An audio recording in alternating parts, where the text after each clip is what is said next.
How are you today? I hope you are all fine. Today I will start a new lesson in junior 6.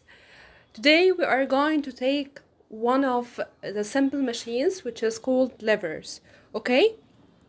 So in this lesson we are going to know what is meant by lever. Lever, it is a rigid bar. We can say it can be straight or it can be curved that rotates around a fixed point, and this point called fulcrum, and affected by two forces which is called effort force and resistance force.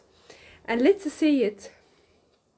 Okay, so here we have a fulcrum, and this is affected by two forces which is called effort force and resistance force.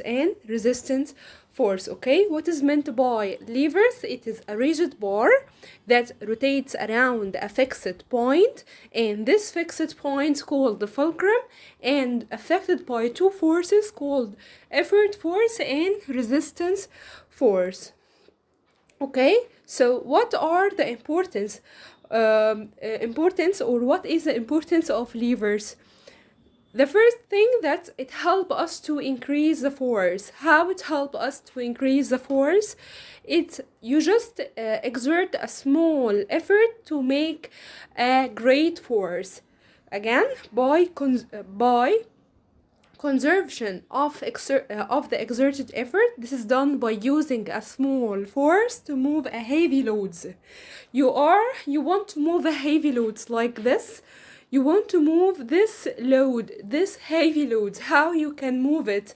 You can move this heavy load. You are exert a small effort on the hand, and then this effort will move for a large distance. And also, what are the examples of the importance of increasing the force? It is the nutcracker. You are exerting on the handle of this nutcracker. You are exerting a small effort, so you are doing a great effort. Okay, and that's it.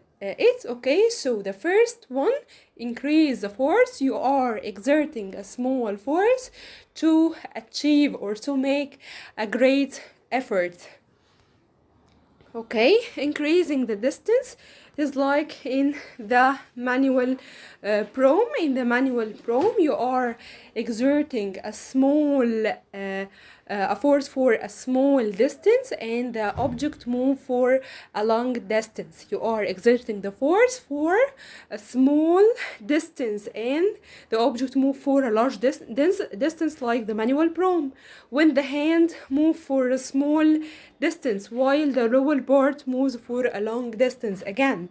So increase the distance when you are exerting force for a small distance, and the object like move for a long distance. Like in the manual prom, you are moving the hand for a small distance, and the lower part move for a long distance. Okay, also in case of increasing a speed, you just increasing the speed of the object you are influencing on, you are affecting on. When the player who is playing a golf game, okay, they are using a hockey or playing a hockey, okay, they are using a hockey bat, so they are using this hockey bat to increase the speed of the ball. Okay, so increasing the distance, increasing the speed of the object you are inflicting on. Moving the force from one place to another is also for manual prom. You are like move the force downward downward to the bottom of the manual prom. You, instead of bending down to collect the garbage, people use manual prom to move the force of their hand downward, to move the force of their hands downward. Again, we talked before that it's used to move the force from one place to another, or increase the distance. It's like here, force from one place to another. And also we have talked it before. That is, you are move the object for a small force like you are, or for a small distance, like moving your hand for a small distance, and the object will move for a long distance. Okay. And also accuracy in performance, like using the tweezers